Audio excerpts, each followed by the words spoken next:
And we bring in now UW-La Crosse political science professor Joe Heim to give us some analysis on this. First of all, before we get to the meat and potatoes, if you will, of the debate, what does it mean for the significance of Wisconsin and Milwaukee being chosen for this I had heard originally that they had put it in Milwaukee because Scott Walker was running for the presidency and kind of throw him a bone. You know, Kasich had one in Ohio, for example. Obviously, that isn't the reason they stayed there. Milwaukee and Wisconsin is a toss-up state. It's a purple state, could go either way.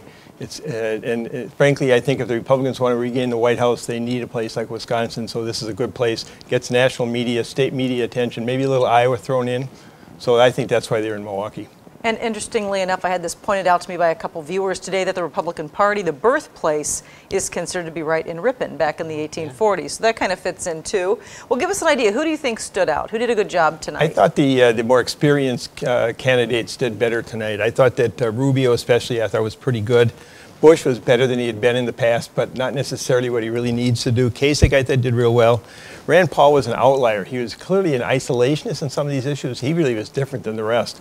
So I thought that Donald Trump did not dominate this debate at all. I don't think he knows foreign policy real well. And Dr. Carson, I think, also kind of faded a little bit just because of the depth of the area.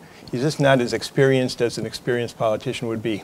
Definitely a lot more substance in this debate, and with Veterans Day coming up tomorrow, kind of a topic that a lot of the presidential candidates were talking about was military spending, and yeah, that was disagreed on that. Yeah, they didn't agree on that one at all. Some of them clearly wanted to throw money all you can into defense, and others really, I think, wanted to spend a lot less.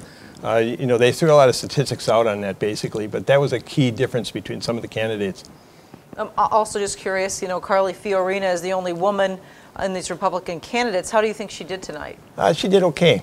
I wouldn't say she stood out. I think she'd be in the middle of the crowd, basically. Again, she doesn't have a lot of experience in foreign policy, national security, so she knew things. I kind of noticed she was repeating herself sometimes.